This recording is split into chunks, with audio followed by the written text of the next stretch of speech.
The Friday the 13th films are known for horror icon Jason Voorhees. From misshapen boy to space monster, let's go through his progression. Jason first appears in Part 1 as a bald, deformed child who drowned at Camp Crystal Lake. His mother later avenges his death, only to be killed herself. In Part 2, Jason is alive somehow and seeking revenge for his mother.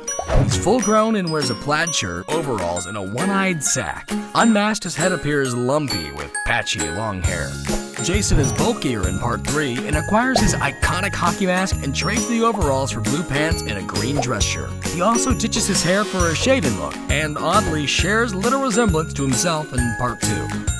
In the final chapter, Jason's clothes noticeably have more wear and tear, and his face looks much more deformed. He's sliced to death by his own machete and presumed dead.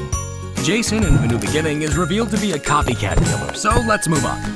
In Part 6, Jason Lives, Jason is brought back to life when lightning hits his corpse. While zombified, he dons the same attire, but with additional gloves.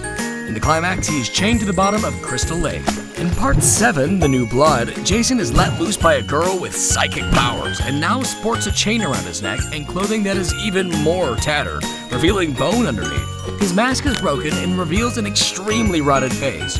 But once again, to stop his rampage, he's sent to the bottom of the lake. Part 8, Jason Takes Manhattan, has Jason awoken by electric shock and finds a new mask.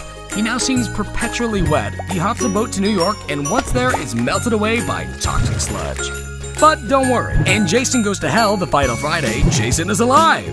Again! His mask is now embedded to his face with wisps of hair falling out. Within the first 10 minutes, he's blown up and presumed dead. But the film carries on as his ghost possesses other people. He eventually resurrects himself, but is soon stabbed by a magic dagger and dragged into hell. Jason is risen by Freddy Krueger for their crossover, Freddy vs. Jason. His mask is no longer embedded, his skin appears leathery, and he's gained height. He's also sporting a new brown coat. Jason X shows Jason back to his normal height and flesh-colored skin, and his face appears lumpy. He's cryogenically frozen and let loose on a spaceship, and later rebuilt with nanotechnology, which gives him a shiny new mask and bodysuit. With nowhere left to go, the Jason series was rebooted with a more classic look in 2009, leaving Uber Jason in space.